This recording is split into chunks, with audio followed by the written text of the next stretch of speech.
Give us any chance, we'll take it. Read us any rule, we'll break it. We're gonna make our dreams come true.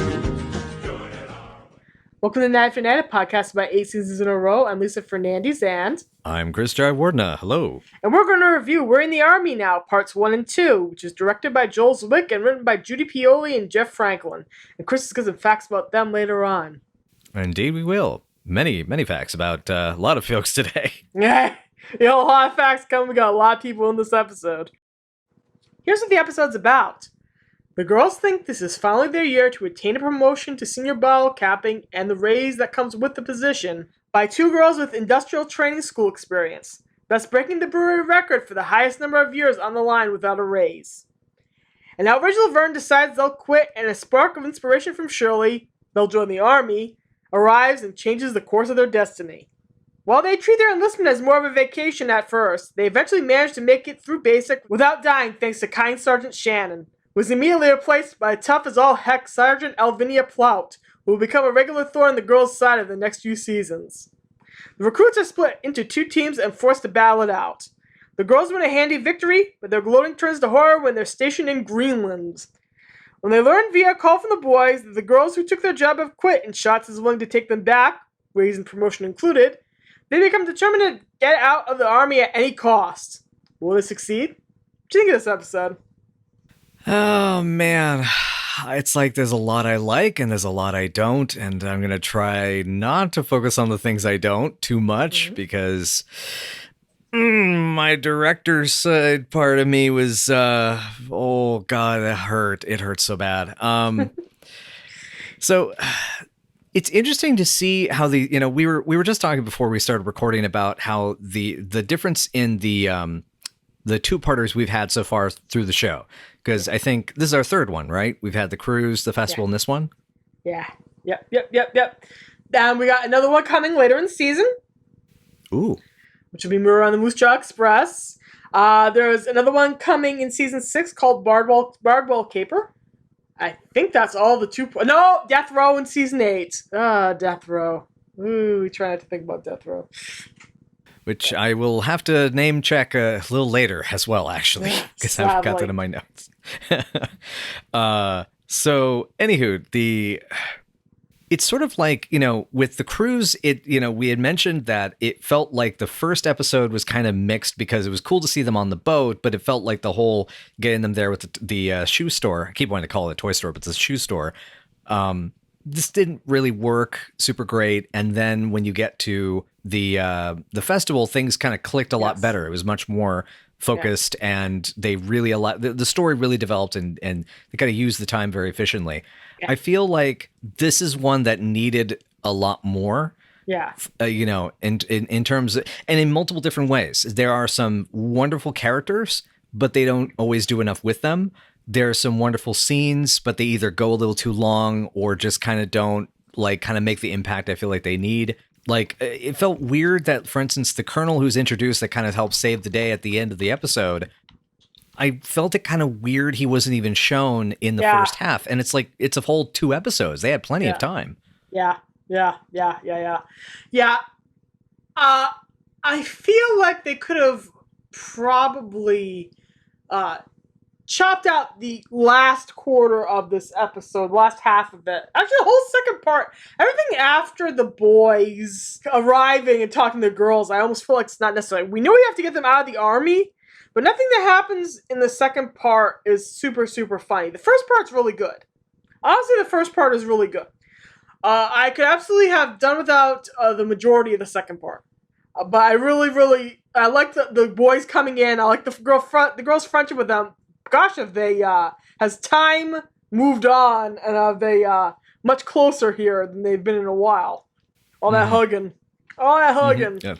A lot of big squishy squishes. All the squishing. Much hugging. And the girls would normally avoid such contact with the boys, but here they do not. They're so happy to see them. Yeah, that's real nice.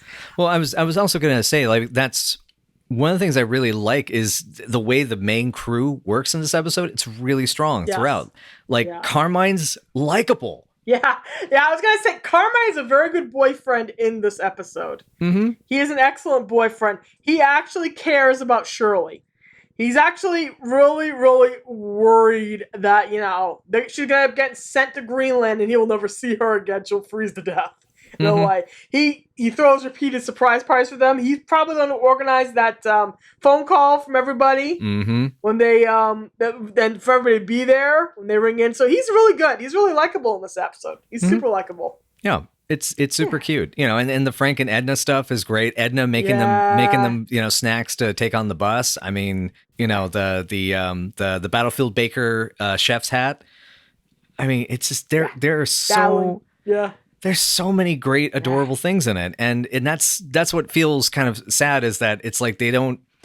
Yeah, it's weird, and I know you also have some thoughts about this episode regarding like this is sort of a kind of backdoor reboot or sort of testing the water sort of thing.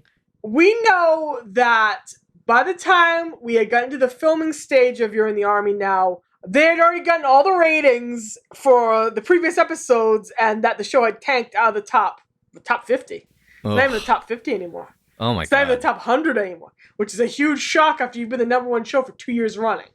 So you can kind of feel them fooling around here, playing around here, trying to figure out if this is a solid idea for reboots. Maybe the girls can go be in the army, the boys can visit in, maybe Carmine becomes USO dancer, that kind of stuff. You can feel them kind of thinking and working with the formula here. I actually prefer this idea over what they ended up doing with the show for season 6, and they moved everybody over to California. I've had several friends who say, well, I think a New York move would have been worse. I have several friends who loathe the California years. I like them because they all grow up as characters a lot in those seasons. There's a lot of good stuff in there. Back to We're in the Army Now, you can tell they're trying to figure out where does the show go from here. They're trying on a lot of different hats, trying to figure out what's going to switch the ratings and make things work again. Yeah. So that makes me wonder then if just that they were able to come up with some strong gags right away, but that they just didn't have enough time to sort of fill in kind of the rest of the kind of, I don't know, the rest of the meat. Not too much potatoes, too much starch, not enough not enough the hearty meats there. But I mean, as we go through, the different aspects that work, I mean, every guest character in this episode, this two-parter, every single one is across the board is amazing. Yes. We get two really interesting characters with Sergeant Shannon and Sergeant Plout. They are amazing. Julie Payne returning as the colonel that gives them the induction. Yep.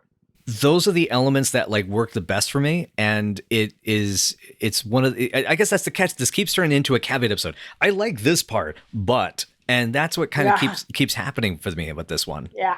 I like this one more than you do. So far, I seem to like this one more than you do because I have a lot of fun. This is Sergeant Plout. This is probably this probably is her best outing. She comes back repeatedly in the series. She's going to be back later in this season. We'll see her again, I think, in season 6. See this season 6 or season 7. We see her again in season 8. So Vicki Lawrence recurs repeatedly on this show. That is a very good thing. It is a very good thing. She's excellent. She is so good in this role. I like this one a lot, and I like the feeling of it. It's not my absolute favorite two-parter. There's a lot of weak spots. Like I said, it needs to be a single episode. They wrapped it all up with one episode. By the way, for everyone who thinks that they're ripping off Private Benjamin here, they're not ripping off Private Benjamin at all. The movie came out in October 1980, and this episode came out November 15th, 1979. So this is almost, a whole year. A whole year's difference. Yeah, definitely. Yeah. And even if the Private Benjamin script was floating around, I believe it was at a different studio. So it's... Yes. Yeah. Laverne and Shirley was produced by Paramount. And Private Benjamin's at Warner Brothers. So that's totally different studios. Interesting side note. Actually, I've been looking. I've been trying to like get the personnel notes for episodes we're going to be covering soon. Ready. And the person who has the story by credit for testing was I think it's Kenny something. We'll get to them when we get there. Yes. But Yes, that's soon. Kenny actually worked on 2 episodes of the Private Benjamin TV series, which Oh! I found very interesting. Oh, it's a small world. Indeed. That's a super small world. Wow. But That's fascinating. Now, I think we've discussed this before, that, or at the very least, you and I have talked about this privately regarding this episode, was that part of what happened here as well is that Gary Marshall had spent time in the Army and he had been wanting to make a show about his experiences. And do you feel like this was a way for him to like try to inject some of that in that? Honestly, yeah. I honestly feel like that was an attempt, at least on Gary's part, to try to. They're trying to liven things up in general. Mm-hmm. So they're trying like hell just to liven things up. And Vicki Lawrence was kind of a get at this point for them, guest star wise. She's probably one of the bigger guest stars that they managed to land, and that she was a contemporary figure. At the time, I think it was the next season that Mama's Family ended up on NBC. Yeah, it's pretty. It became. Yeah, it's pretty close. It's pretty close. I'm actually gonna I'm gonna look it up just to be on the safe side. But she had just come off the Carol Burnett show. Mm-hmm. She was a pretty big figure, and she has had. That's the night that the lights went out in Georgia. Yep. That's the night that hung an innocent man.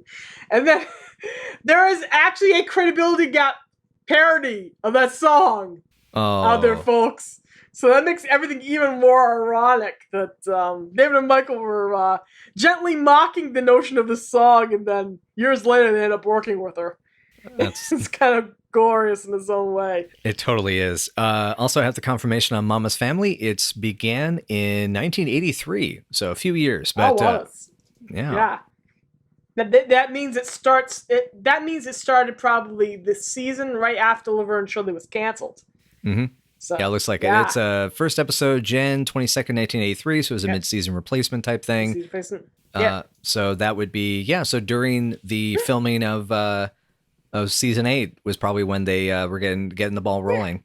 Yeah, which is going to be really interesting to see. Yeah, that Vicki Lawrence, had Mama's Family run. Mama's Family ended up lasting, I think, only just 2 seasons on NBC. It gets a huge runaway hit in syndication. That and Hee Haw were like really, really big in syndication. But that Mama's Family you could see on the weekend at new episodes of it at any time. It kind of became a precursor to all those shows that got big in the 90s that became iconic, like Xena, in a way, when it came to syndicated popularity. But Mama's Family became huge that way, and then it ended up running on TBS for a long time. Now it's on Logo. All TV just ends up on Logo eventually. Like someday, New Girl will show up on Logo, like 30 years from now. You laugh, but they're running Gilmore Girls right now. Oh, you laugh. My God! Oh no! Oh, I'm trying to figure out how that's campy. My face is starting to get agey and wrinkly. My hair, it turns gray. Oh no, this is what happened to that poor bastard at the end of Indiana Jones and the Last Crusade. Yeah. I was gonna say that's how I felt when they started running Friends on Nick at Night. Oh Jesus! Oh no! Oh God! Now they run How I Met Your Mother and Rose Raymond. They used to run George Lopez. Him was being a big deal on there. Yeah. I think I'm starting to get one of those like vein throbs or something. Oh God, I'm gonna have to go get a power drill. But yeah. God, no, your monitor can't take it. Your monitor can't take it. Yeah, it's too much. I'm like Max and Pi. I have to get the power drill and take care of it. Anyway, sorry. Body horror aside. But I did want to mention, by the way, while we're on the subject of Vicki Lawrence, though, a really cool thing is that it looks like she might actually still be active today as an actor. Yes, she is. Because her last role was one of the leads in The Cool Kids in 2019. Yeah. She's still actively acting. She's still out there.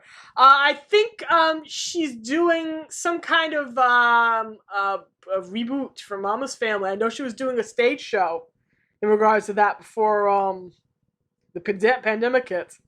Carol Burnett's still acting, heck. She just had a pilot with Timothy Amundsen from Psych and Xena and multiple other things. And Gallivant. Yeah. Wow. They're still out there. I know Carol Burnett, just before the pandemic hit, she was touring. Wow. Wow. Still doing all kinds of work, yeah. They ain't giving up. They ain't giving in. That is badass. God. Yeah. That is so cool. Yeah. And honestly, really, if you think about it, if you really, really think about it, you look at Michael, who's still acting, and he's 73. He's going to be 74 this year. He's still out there doing work. He's still out there getting roles. He just was off of his first set. He's Lou Pickles on Rugrats. He's got several other things in the pipeline, including the play that he and his wife Annette have been working on for ages. Is finally going to make it to the stage. Cindy's just about to start a one-woman show in Florida as of this recording. As of this recording, they're all yeah. around this. Yeah. Yeah. Yeah. So apparently it's supposed to be a very long engagement. I think it's an open engagement. So. Hey, well, that's yeah. I guess keep your eyes peeled out there, dear listeners, and perhaps the show may still be going on. But at this point, yeah, they're all in their 70s and they're all still vital and they're all still going for it. And that's like really impressive and really inspiring and really cool. That is excellent. Isn't it? Yeah. My goodness. But anyway, so I was gonna say, we gotta, we gotta get back. I want to get back to the episode because we got so many other things to talk about. There's so many other notes. There's so much. I mean, it's weird. It feels like it's definitely. There's some padding in this episode, I would say, practically, like the way the montage scenes are done and things like that, because they're rather, simple, repetitious gags. But there's a lot also there that's in there, though. I mean, let's see. I have, including actor-director notes, I have more than 6 pages of notes. Oh, wow. I was going to start at the beginning here with the girls attempting to... they think we're going to get the promotion, and Carmine tries so hard to make a nice party for them. He even decorates Boo Boo Kitty. That was so cute. It's so cute. Oh. It is. It really is. There's a lot of great dialogue that happens around this scene, like, we could become nuns. Well, you could. That pause. Oh, God, it's great. And the boys coming in and bragging about the promotion. Yep. Now we're semi-truck drivers. Because we do a semi-good job. Yes. Yeah, and they're so proud of themselves. And so proud of themselves. I also had to note, of course, Squig knows who did hold the record of years on the line without a promotion. Yep, and it sounds like he memorized the factoid. Which makes it even funnier. Yep. It's, gosh. Yep. It is hilarious. And, the girls, they're going to freaking go for it, right? Mm-hmm. So you get lines like, people going around looking at the backs of our heads, talking about stay-ups. Yeah. They think they're going to, go in the army and have a lot of great things happen to them. Yeah, I think it's like they've watched too many Audie Murphy movies where it's like, because that's like that's to me is one of the cliches of World War II films is Audie Murphy, because is it To Hell and Back, right? That's the one where he plays the 15-year-old version of himself that runs off and joins the army. Yep. No, I was gonna say I think Lenny's favorite show is Rat Patrol. Offhand, I can't remember. I think it's Rat Patrol. Yeah. Oh, God, that's right. And the girls watch all that TV. They're probably watching episodes of Combat or something. Yeah. But I was just going to mention Combat. Ha ha. Goodness. Yep. That's what they're thinking of. Oh, man. When they think of military glory that ain't happening for them. Hey, this is why more people need to watch Sam Fuller movies. They gotta watch Steel Helmet and Fixed Bayonets. They need to see how horrible the shit really is. And you gotta smoke cigars. That's actually, I still watch Passive Glory. Watch Passive Glory. God. Get really depressed. Oh man, I still need to see that. That and Fixed Bayonets I haven't seen. I've seen Steel Helmet. Freaking love Steel Helmet. But yeah, I gotta see. My father loves Fixed Bayonets. Yeah. Passive Glory is one of Michael's favorite movies. So there you go. Yeah, there you go. But and so but I do adore like how they're gonna go for this. So go, and like even like the detail that when they're gonna give their speech and everything is they have to hold up the Shirley has the little flags, the little American. It is such raw patriotism that it's it's kind of naively adorable. Yeah, in a way. Even though they're sitting there apparently not even in their underwear on milk folding chairs holding their flags. Oh I God. state your name. Oh goodness. Yeah, that whole induction scene is it's a little cringy in places, but it worked better for me on reflection. I think at the time I saw it, that type of comedy is sort of, I have to be in the mood for it, but but it's one of those, if it's your type of thing, it is hysterical. Like my mom died laughing listening to watching that. It's adorable. It's adorable in a lot of ways because at least, they care about what they're doing in a way. Mm-hmm. It's cute. Okay, so we finally get to the scene where the girls are about to leave. Laverne's crying on her poppy's shoulder. She's got her battling chef hat. And Carmine and Shirley are making out in the bedroom, and it's not enough for him. Mm-hmm. And the boys are going to go drive them down to the bus depot in their pajamas, which is adorable. Yeah, that is still the cutest thing. I do love the idea of like everyone in their pajamas. Like you're not sure if they got up really early or they just stayed up with them, for it. It's just either way. It's super cute. And even Squigs, it's like, hurry up, I'm getting cranky. That. That's good. We did it for you, girls. Lenny's eyes are barely open. He's sitting there in his PJs. Mm-hmm. Cute. And we also got the almost kiss from between the girls. Yes. Yeah. Yes. Major Hoye there. Yeah. it's like, oh, we almost kissed. She'll just go way, way over the top of that one. Oh, that'd be funny, wouldn't it? Unless. Say. Dim the lights a little. we are recording this episode during Pride Month, so hey. Yes, we are. And one of us happens to be bi. And it's me. But my mother's comment about this whole scene is, they look like they're going on a vacation and they're in for a bigger surprise because she remembered her brother Mike, told the stories of what it was like being in boot camp. He comes back after I think it was like 4 or 6 months, before he's able to get some leave, and he's just like, Poor guy. Yeah, he ended up, thankfully, he never had to serve and face any combat. He thankfully was, luckily for him, this was during Vietnam, but he was, I think it was like secretarial or accounting, because they just said, your background, they were sort of like, we need you here. We need you to help with, manifest and all that crap. So it was like, cool. I'll take it. Take it, yeah. I'll stay here. Screw that. My grandfather served in World War II. He was a personal secretary to a sergeant. And my father fixed airplanes in Vietnam. And at one point, he was flown over to the base there to fix stuff. And apparently, as close as he got to combat and to shooting anything was they thought they heard some noises off in the rushes. So they went out to go try to find out if there was anybody out in the rushes, and they shot in there. And it turned out it was a frog. That's as close as he got to combat. I hate. I'm not going to ask the question whether the frog was okay, because A, I don't know, and B, I don't want to know. I know. But I'm pretty sure that the frog was okay because it was a lousy shot or something. I don't know. My father doesn't listen to this podcast. I can say what I want. I was just saying, all right, Poppy, you're a crappy shot. I love you, Poppy. Please don't shoot yourself by mistake.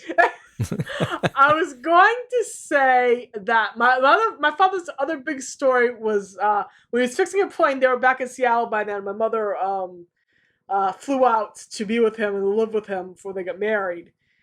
And he accidentally bashed his head into the wing of a plane and knocked himself out cold. Oh, yikes. Oh. And he still has a divot on his head from where he smacked himself on the wing of the plane. Oh, man, yeah. Yeah, those are his big Vietnam stories. But he knew a lot of guys who died in combat, so it's kind of like... Oh, that was... Well, at least you're here. Yeah. Yep. Nobody wanted to go, so, yeah.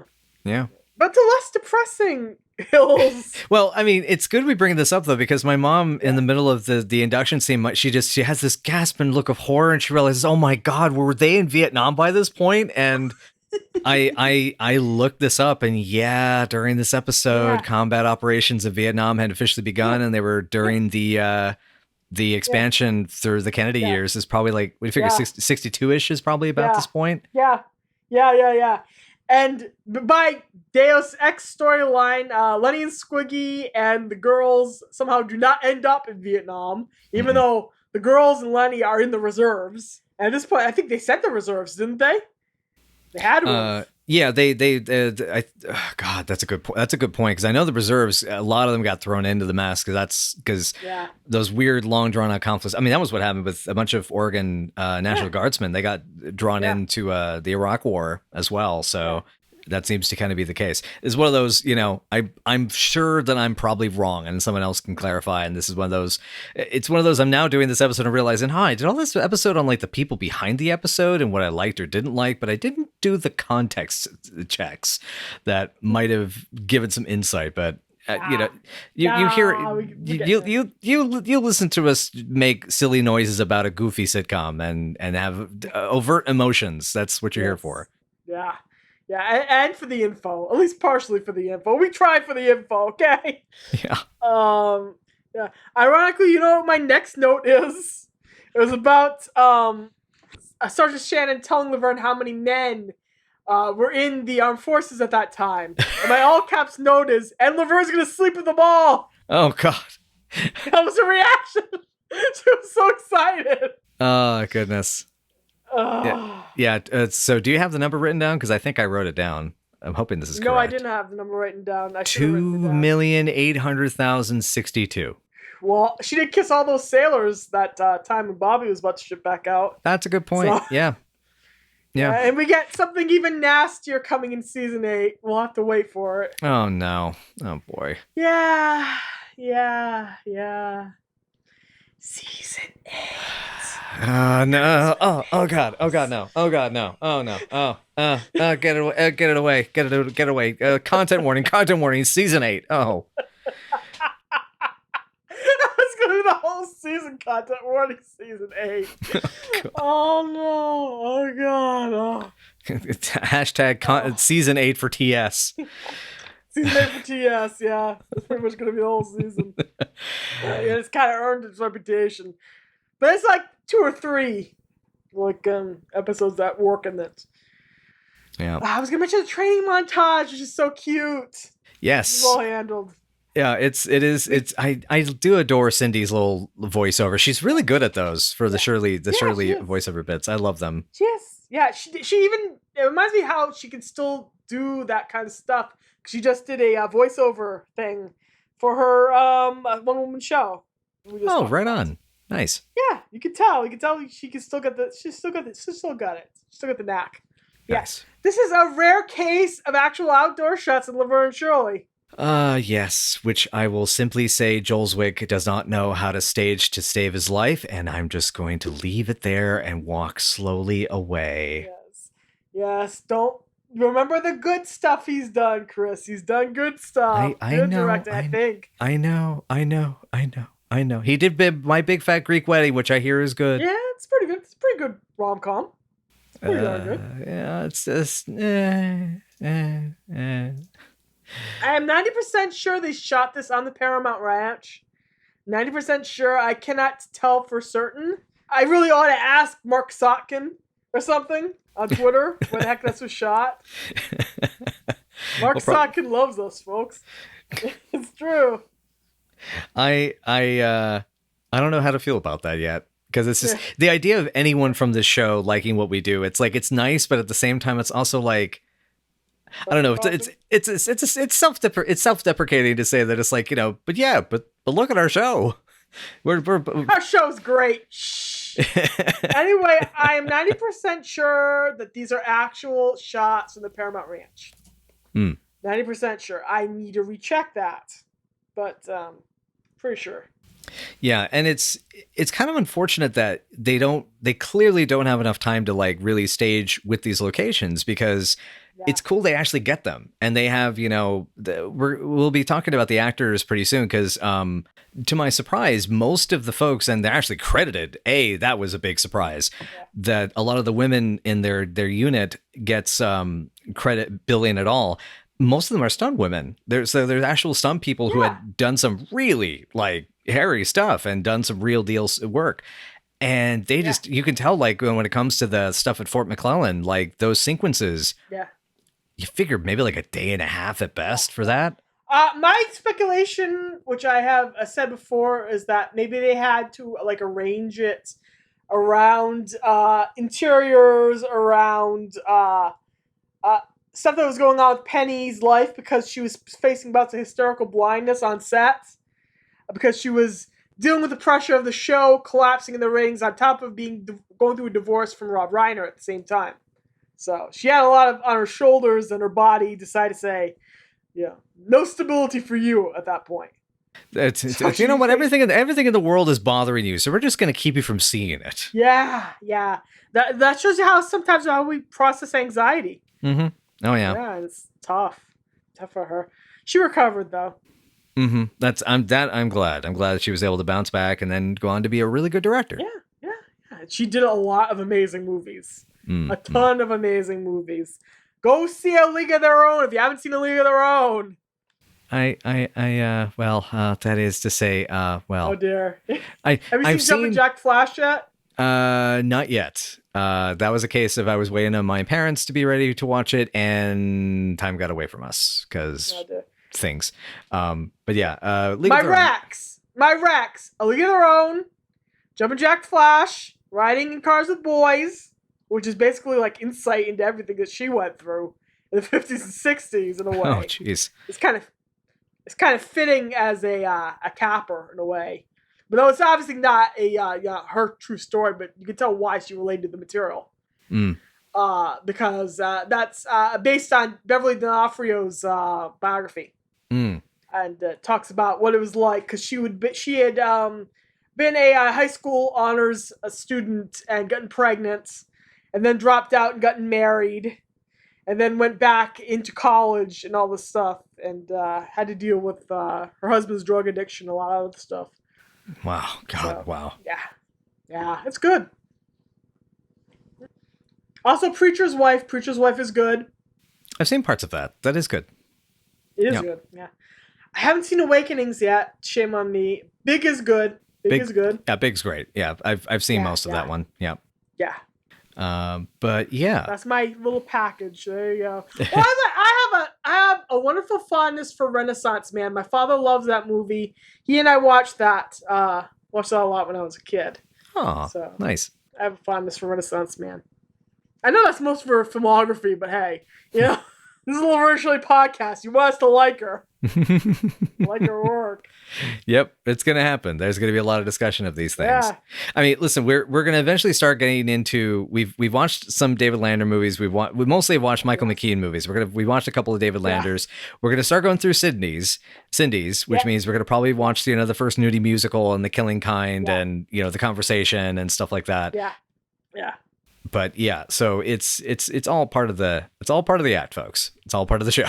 Oh yeah. But we still have to do a lot more Michael movies too, because he's done a lot of work. He's done a lot of work. I mean, I'd seen him in before watching this show, and before even before knowing you, I'd seen him in 7 or 8 things to begin with, and now I've seen another 7 or 8 things in the past year or so. He's extremely prolific. What can I tell you? Yeah, totally. That's nothing wrong with that.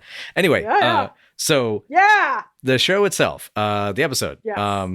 Yes. But it's sorry, go ahead. Yeah, I was just gonna say, we start getting these characters. We get so we get to the training montage. We get Shannon to swap them out for the frog. The frog. I love you, Alvinia Plout. You're insane, and I love you. She's a delight, and I love. My mom had to point this out. I didn't think about this, but Plout takes the frog moniker from what Shirley says and owns it. And that is one of the most badass things. I especially love how, I think I was telling you about this, about how Vicky, it does all of these physical details with the character where and the way that she mimics with them is it's a great way of saying I see myself in you. It's there's a mimicry that sort of shows that there's a part of her that's she would have fit in on Knapp Street, in another life.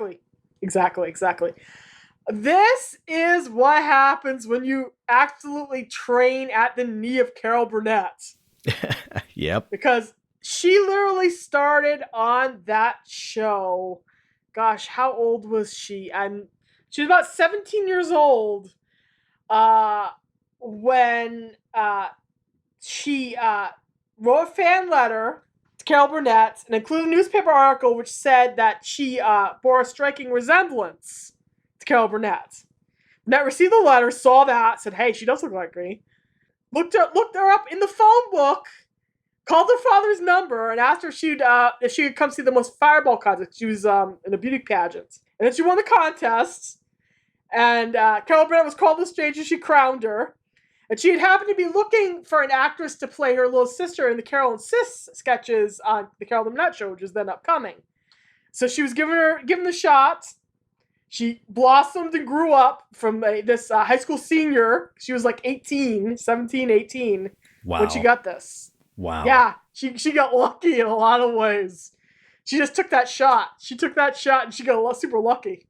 And she called it the Harvard School of Comedy, working on that show. I mean, it was. Yeah, when you look at the pedigree of what the show did and the people who came out of it, completely accurate. The influence that Carol Burnett has had on the industry and on the field of comedy is, Yeah, one of my favorite comedic actresses. One of my favorite comedic actresses of all time. Oh, yeah, I understandable. have a huge fondness for Once Upon a Mattress. Huge fondness. And she was the first one to Fred. And she plays Queen Agravain in the TV version with Tracy Ullman. That Wonderful to Disney did. But it is such a fun musical, but yeah, I have huge fondness for both Carol Burnett and for Vicki Lawrence.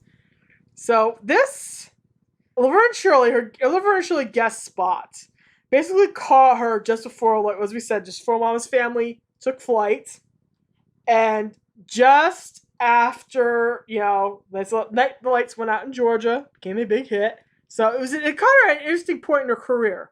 She'd been doing a lot of game show appearances at the time. And this was just before she was about to hit another big resurgence. And she's had yet another big resurgence.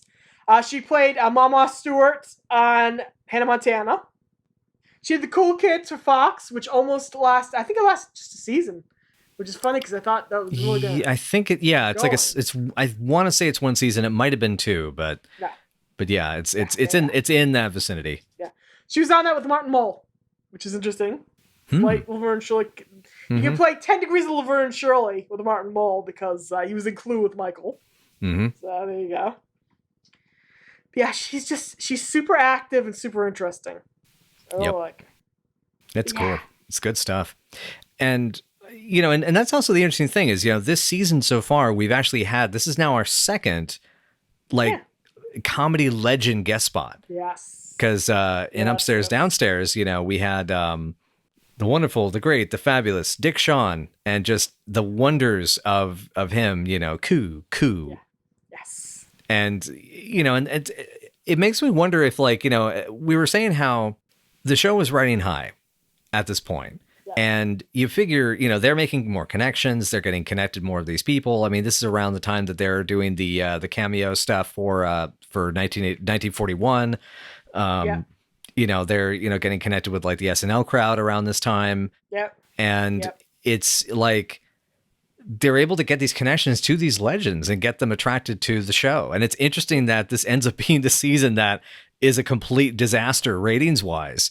When it has these, and that's the catch, is that common that the knowledge at the time would have been, oh, well, that means there has beens and so forth. And it's like, no, it's because you put it in a death slot. Yeah.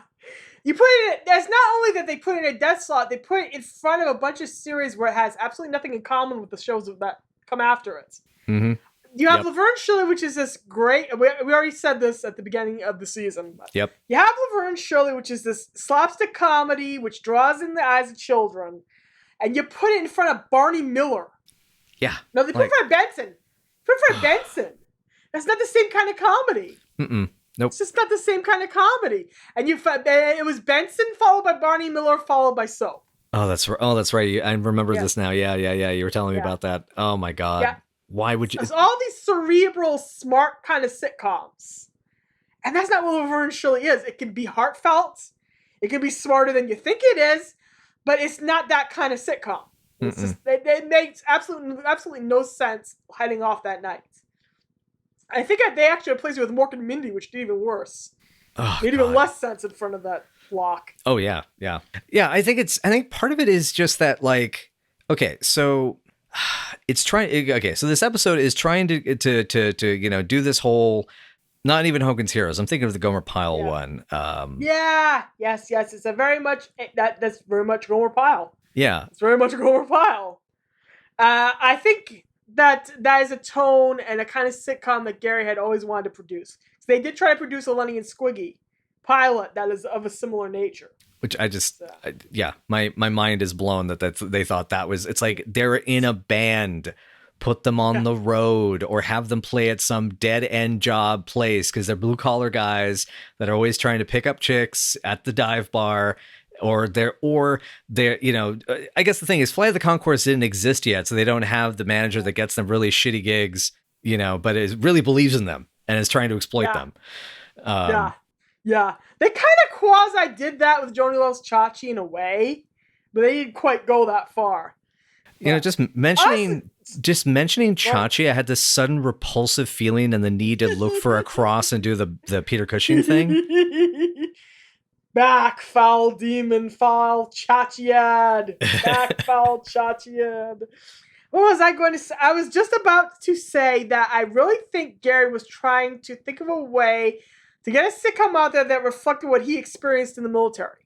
Because he tried a long time to get some kind of military sitcom off the ground, and it just didn't go for him. Mm-hmm. I think he got some of that experience out when he did some writing for other shows, but it never, not when it came to shows he launched. Right, exactly. Yeah. But anyway, so we get to montage part 2. And we see the difference between Plout and her unit that she's been developing, and then the girls. Yes. I did want to point out, I did like that they used the authentic M1 carbines, the rifles, because as far as I know, that's what they were still using primarily before they adopted the M16 a few years later. And so it was just kind of a leftover, I believe, from more of the Korean War, because it's not the Garand, it's but it's the magazine fed, anyway, just gun talk, but I did like that. Yeah. So you see the different skills the two girls have. I'm kind of curious, like, what your take was on getting to see, like, Laverne's actually kind of, like, good at it and how Shirley reacts to the situation. This actually isn't surprising because we know Laverne's a tomboy. Mm-hmm. We know Laverne is good at physical stuff. Her sucking at the hand-to-hand combat was amusing. Because you think she'd be good at it, it's just streetwise as she is. Shirley is fierce and tough, and she wants to be that kind of physical, welterweight where she can beat butt. But you can't. Mm-hmm. Right. I actually have a great note from this portion. It says, "Fuck yeah, kick sexism in the dick, Sergeant Plout." Yes. Oh, I love that note. That's a good note. And yes, please do. Yes. Yeah. I really sympathize with Sergeant Plout here because imagine the level of sexism she's had to deal with. Imagine the level of bullshit she's had to deal with. And she sees these girls and she thinks they are her way out of the morass to prove that women can do this shit. Yeah, she doesn't have to be the only person standing up going, "Hey, I am capable." Just because I'm a woman doesn't mean that I am not good at doing physical stuff. It's like, in a way, we're seeing her as an antagonist who's not the villain, in a way. Yeah. That she's making things difficult for the girls, but she's not evil to them. She is sympathetic in her own right. Right. All the characters are indeed sympathetic in their own right here. Mm-hmm. Except for maybe the boys being mean and taunting the girls. True. Speaking of Plout, though, and the girls and her connection to them, marching at night and they doing the Shamil Shamazel song. That's cute. And it's adorable. And Plout, my note is, and the frog joins them for a second. I love it. Yes. The show will try to do this again in season 8. It is not as good, as all I'm going to say. But here it is adorable, and it's the right kind of in-joke. Also, Shirley putting a daisy in the gun barrel. Yes, very, very topical. Yes, actually. For an era, it'll be topical very soon in a way the show never addresses, to be honest. Oh, that's right. Yes, I just saw some talking about that on the Twitter the other day. Yes, that was, shout out to Joy. That was Joy and us discussing how the show kind of referenced 60s counterculture stuff, but didn't reference it in a way. If that makes sense. It found its way to have its cake and eat it too, despite the fact In that a lot of ways, yeah. it's kind of a disingenuous way to do it. I guess is what that's at least what it sounds like. We'll see when I finally get there. We'll get there eventually. Yep. But anyway, let's see. So back on track. You're as spineless as two jellyfish. I could barf. Oh god, everything about this scene. I ain't afraid to die. Are you afraid to die? No, she's not afraid to die. Just Cheryl doesn't like to kill anything. There you go. As we have been well established at this point. Yep. So that kind of gets us into the unit itself. Do we want to like wrap up talking about the scene and then kind of go into the ladies that battle. are the battle itself? Yes, I was going to mention the battle. It's time for us to switch into battle mode, so to speak. Got it. So honestly, I know you had a lot of problems with how they did this capture the flag scene, the way they blocked it. So I'll let you speak a little. Oh, fuck me. Oh god. Oh, it hurts. Okay. I don't like to be a jerk about these sort of things. Like, I make movies and therefore I have very, very strong opinions. And not only do I make movies, I make action movies. Action movies are my favorite type of movie to make. And it doesn't matter whether I'm blowing stuff up, having cars chase each other, or really most preferably a bunch of people with guns blowing the crap out of each other. It is what I do. It's what I prefer. John Woo is my god. All of that. There you go. I understand there are technical limitations to time. I have shot things myself for my own films that are terribly hamstrung by time. This is pathetic. The way that this is staged and blocked is messy. It is unclear. They use the long takes at the wrong spots. It feels inefficient, which makes me wonder how clear they knew what they were going to do. And it's sad because as we're going to get into discussing it, and we've already mentioned already, is that most of the women that are, in the scene with them, with Penny and Cindy, most of them are real stunt performers that actually either had done very serious work by that time or went on to do very serious work and could have at least done something more than gently jog away from a tank while a car with a camera in the back is going ahead of them. I mean, this is... It's weird, and the thing is also from a physical comedy perspective, it's clunky to the point of being sad, because I'm not saying that the comedy is the problem. What I'm saying is that it's poorly done, because and Zwick's better than this. We know he's better than this. Yeah. I really think taking him out of the studio was problematic. Yeah, they probably hamstrung him because he wasn't used to directing outdoor stuff. Yep, and kind of nature. Yep, it's so much more technical. I did like a lot of like the little references to to the hula babies. Hula babies.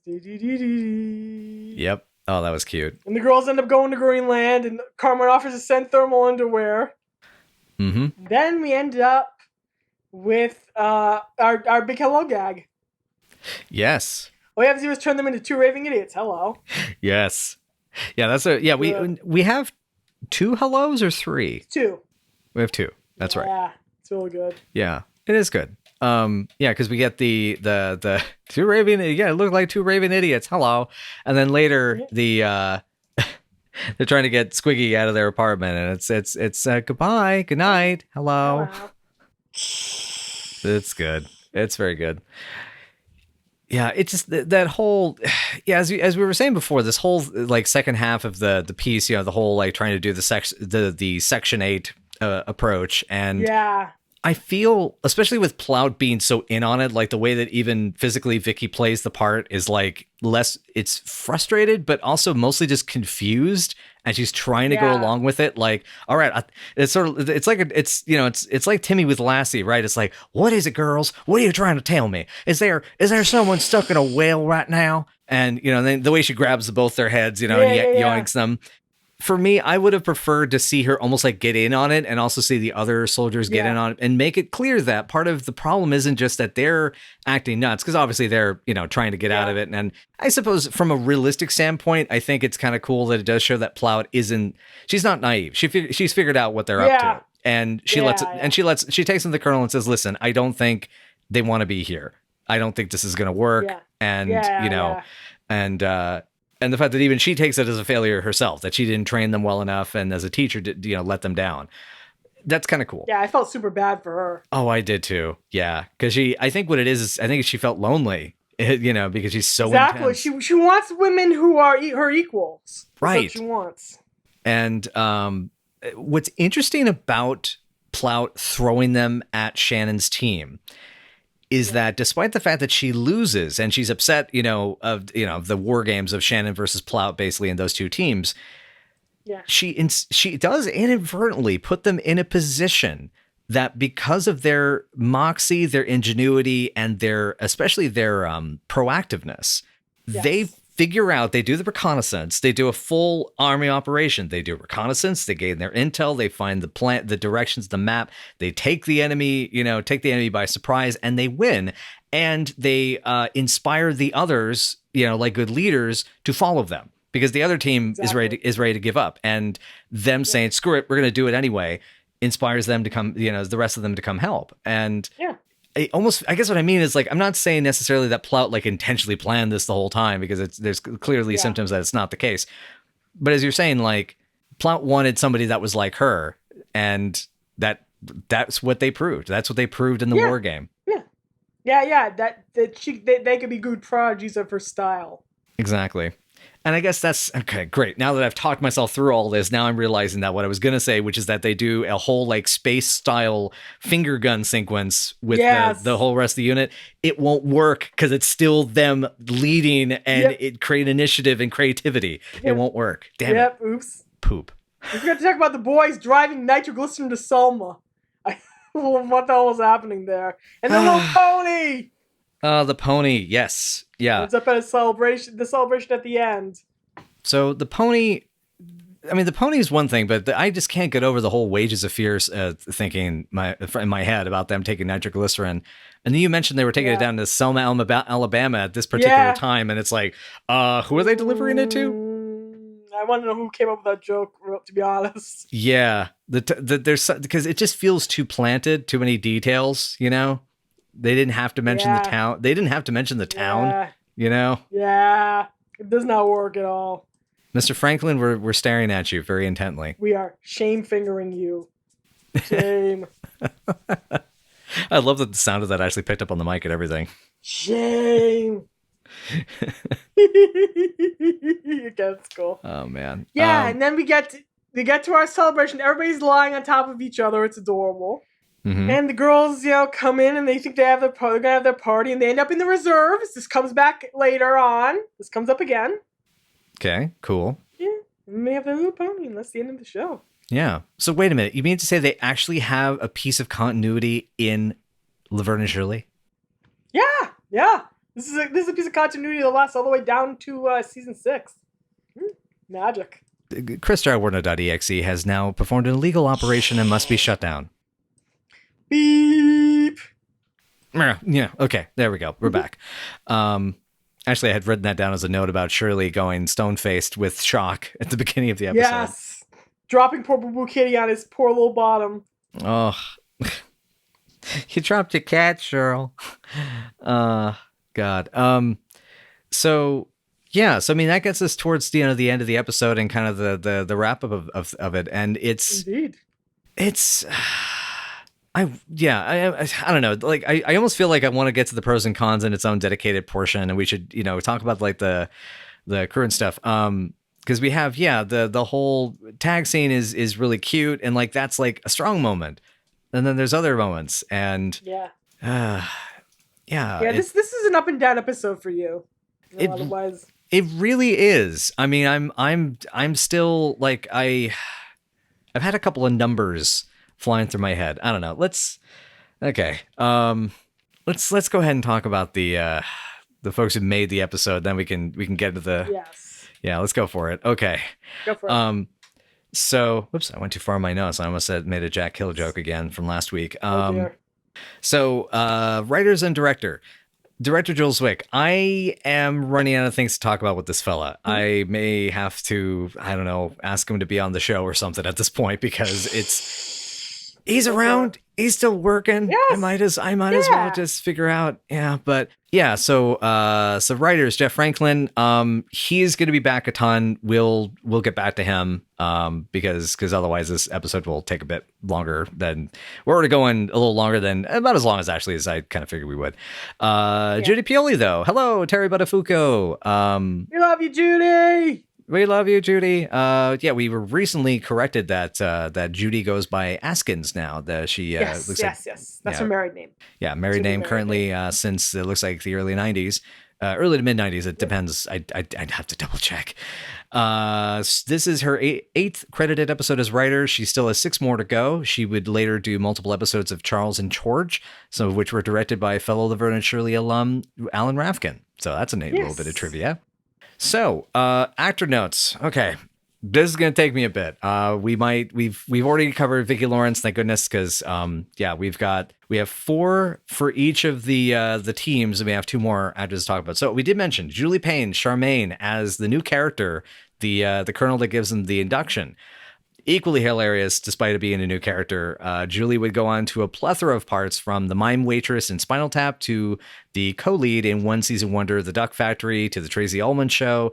And as mentioned before, she played Dr. Liz Wilson and Lanolin on the Garfield animated series during the 80s and 90s. Yeah, Lanolin. One of my favorites from Garfield and Friends. Nice. She most recently returned as Dr. Liz Wilson and voiced Mrs. Arbuckle in the 2010s Garfield reboot. Not entirely sure if she's still working as of this point now, but it would be awesome if just one more part. Then we have Doris Hess as Sergeant Shannon. This is also a return from season 1 as a different character. Doris originally appeared as what I think was Squiggy's date in One Flew Over Milwaukee. Yes. They're named Dolores. Yes, Dolores. Yeah, she also played a role in the 3-parter Fonzie Loves Pinky on Happy Days at the time. Now, after this, she would get other TV appearances and a movie here or there, including both The Science Teacher in Teen Wolf and a small part in Gary Marshall's Beaches. But Doris ended up doing quite a bit of voice work, though not always in the way you'd expect. She would be part of an ADR loop group quite often, meaning providing voices for background, distant phone conversations, that sort of thing. I recommend take a look at the credits. I kind of don't want to spoil it, but there's a couple of surprising titles in there. That was pretty neat. Yeah. Cool detail, most recently in 2017, Doris Hess had a supporting part in a film called 8:30. It's a kind of a surreal European movie that, now that I've actually seen the trailer for it, which you can find, she's not in the trailer, but the movie looks interesting, really cool. Like if you're into kind of like liminal spaces, it's a really fascinating little piece. Okay. So now the part that I was dreading covering just because of the amount of scope, but the research for this, we both were really surprised by some of the things we found out, and we were also really thrilled to actually get some interesting looks into this part of the world of the TV and film process. So, as mentioned before, multiple times now, many of the women who worked on this episode as the members of the military units were stunt performers. The only 2 that were the 2 of the ones that were not. I have a big list here. We're going to go through it. Susan Barnes was on the blue team. She was last seen as a wildly narcissistic Adele Harrison in Shirley and the Older Man from season 4. This is, however, not her last appearance on Laverne and Shirley, as she'll appear both toward the end of this season and a 2-parter in season 6.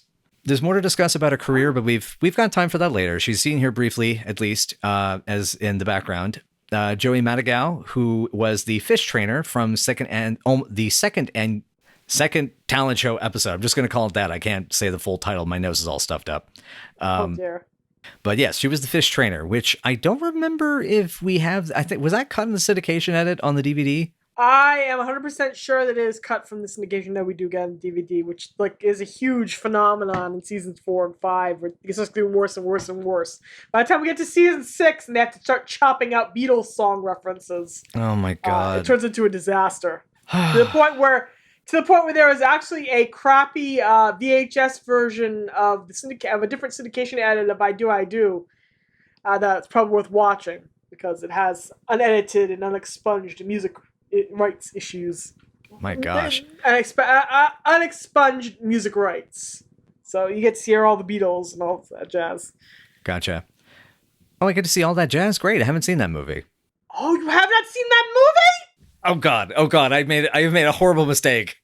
I was making a gawking at my microphone. I'm gawking. I'm literally I'm gawking at the microphone. I know, and it's one of my dad's favorite movies too, so I feel bad. Okay. It's really depressing, but it's a great movie. And plus, I like Fosse, so if you like Fosse, you're gonna dies basically in the movie, but before you actually die in a similar way. But it's a good movie. God, I recoiled in shock and like I'm so sorry. I feel like mistakes were made. Anyway, you have to apologize.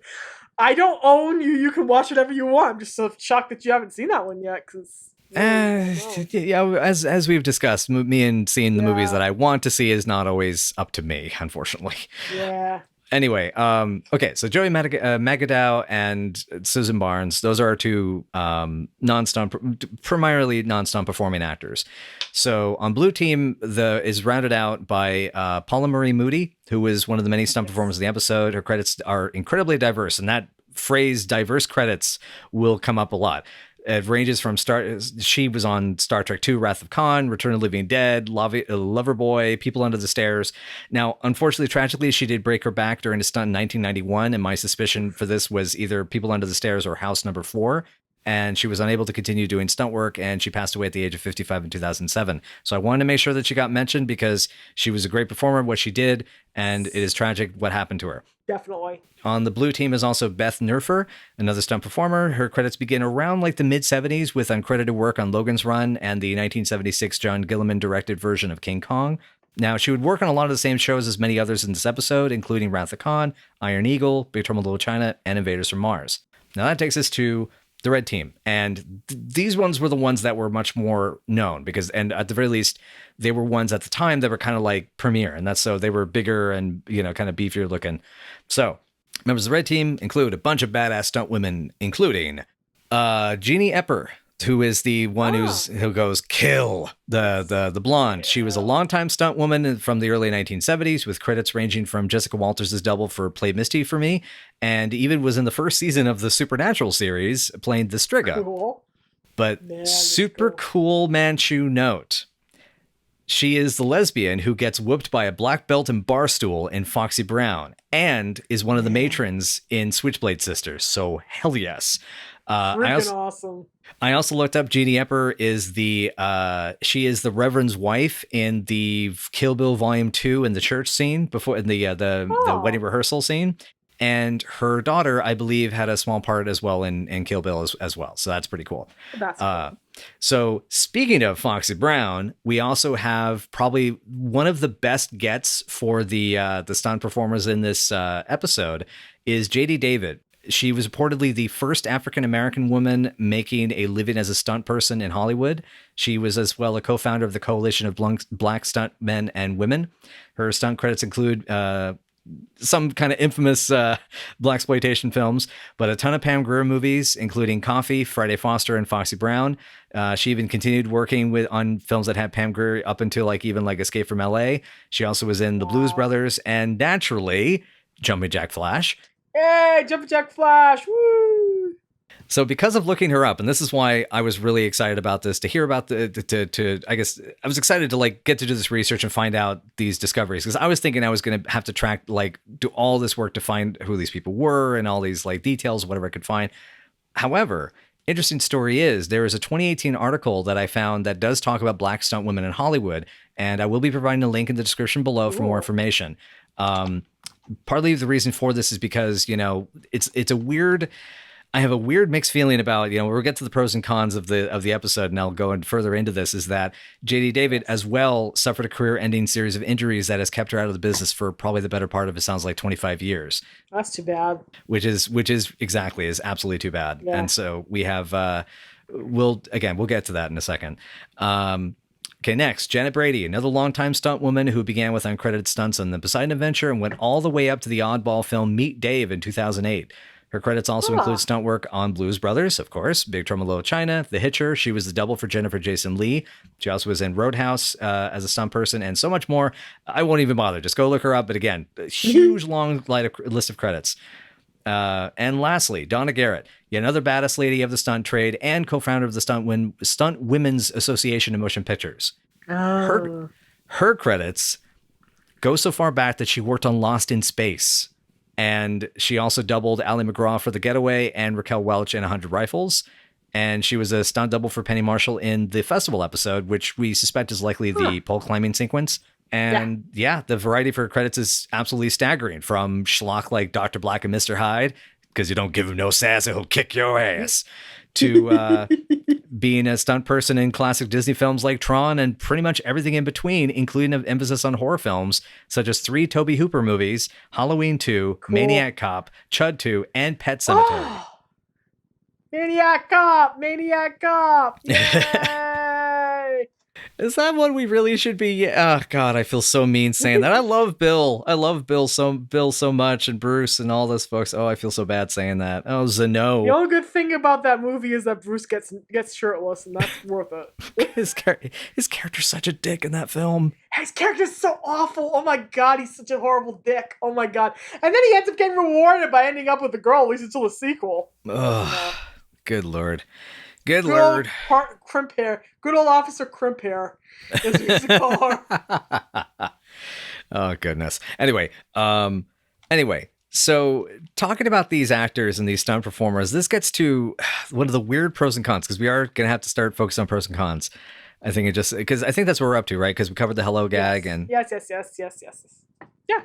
These women got to be actors and got to have a nice day in the sun with people that they like, and they probably got along with because they worked on a bunch of shoots together and they all knew each other, and they didn't have to throw themselves off a building.